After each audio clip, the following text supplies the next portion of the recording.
Never miss a prediction videos. Channel subscribe करके bell icon press करें and stay updated for latest videos.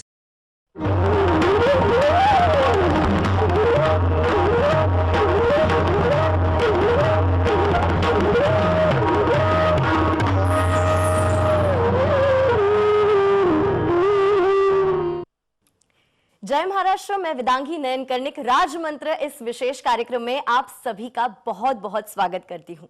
पंडित जी, आपका इस show में बहुत बहुत स्वागत है।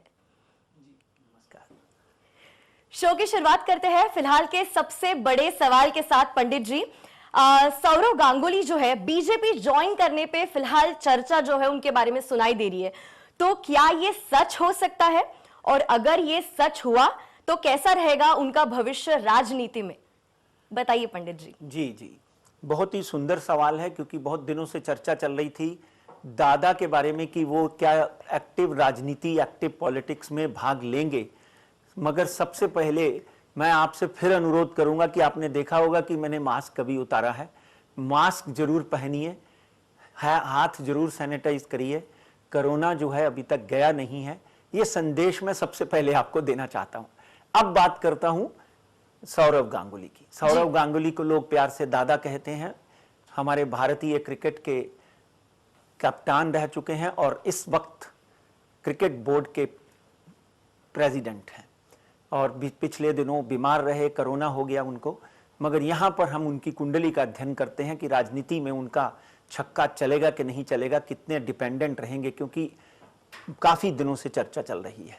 बहुत साल पहले 2008 में जब दादा को क्रिकेट टीम से भी बाहर कर दिया था, तो तभी हमने ये प्रेडिक्शन की थी कि वो वापस क्रिकेट में कैप्टन बनकर आएंगे। वो सत्य हुआ था।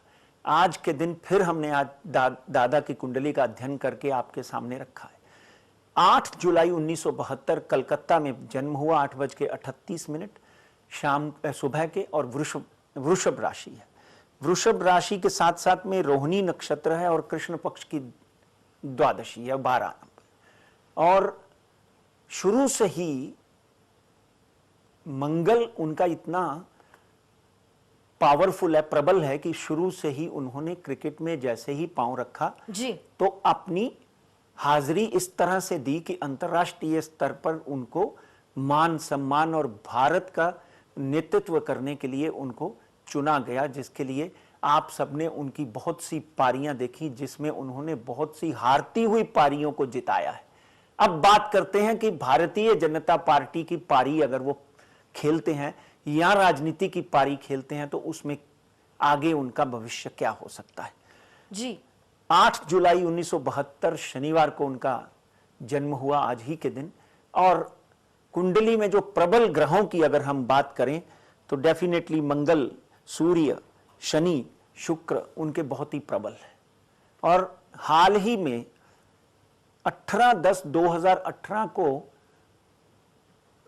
2018 को शनि की महादशा दादा की कुंडली में लग गई, और 2018 से लेकर ये महादशा है 17/10/2038 तक रहेगी जी जी। और यहां तक हम बात करें 2037 तक रहेगी। यहां तक हम दादा की कुंडली का बात करें तो शनि उनका प्रबल है। शनि उनका भाग्य स्थान में चंद्रमा के साथ में राजयोग और शुक्र के साथ में महाप्रारब्ध और महापराक्रमी योग बनाते हुए उनके 10वें घर में बैठा हुआ है। और इस वक्त गोचर में शनि जो है वो उनके 6ठे घर में बैठा हुआ है। अब 7 तारीख को ये ऐसा कहा जा रहा है कि 7 तारीख को दादा जो है वो भारतीय जनता पार्टी ज्वाइन कर सकते हैं। और हो सकता है, बहुत से मीडिया के माध्यम से, खबरों के माध्यम से जो न्यूज आई है उसके ऊपर मैं आपको बोलता हूं कि बहुत सी मीडिया का और बहुत से पेपरों के लिखा आ रहा है कि हो सकता है कि सौरव गांगुली जो है भारतीय जनता पार्टी का मुख्यमंत्री का चेहरा हो। आगे देखिए, 18/10/2018 से डेफिनेटली एक बात तय है कि शनि जो है मासिस के साथ में जुड़ा हुआ ग्रह है, और इस वक्त वो अपनी राशि मकर राशि में बैठा हुआ है। एक बात पक्की है कि वो 7 तारीख को राजनीति ज्वाइन करेंगे। क्या बात है? यही 7 तारीख को, इसलिए आज 5 है, कल 6 है, कल 6 है, आज 6 है और कल 7 है।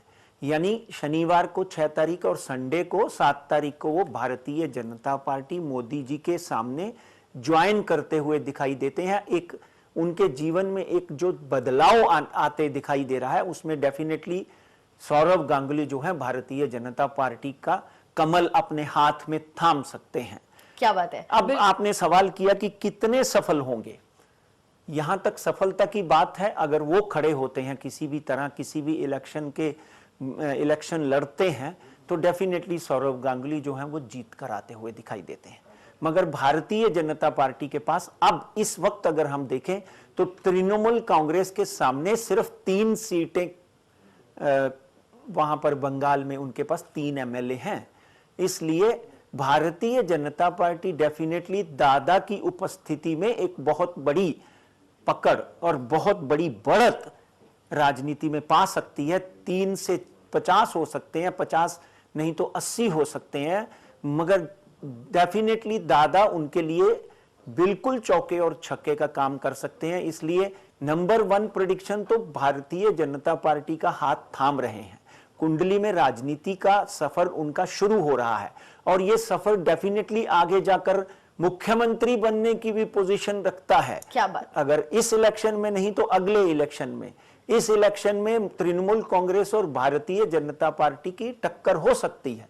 मगर ममता बनर्जी की कुंडली का अध्ययन जब हम करते हैं और भारतीय जनता पार्टी के कर्णधार माननीय नरेंद्र मोदी और अमित शाह की कुंडली का जब हम अध्ययन करते हैं, तो कहीं ना कहीं इनको बहुत अच्छी बढ़त बीजेपी को मिलती हुई दिखाई देती है।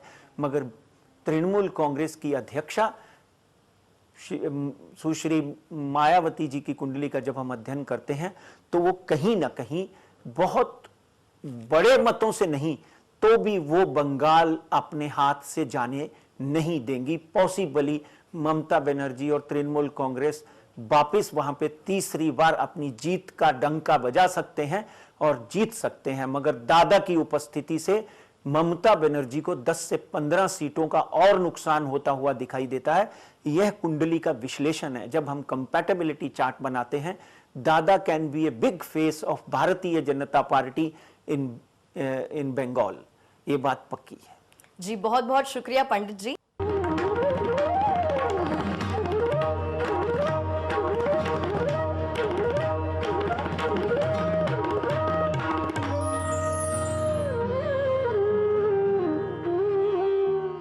Never miss a prediction videos. Channel subscribe करके बेल आइकॉन प्रेस करें and stay updated for latest videos.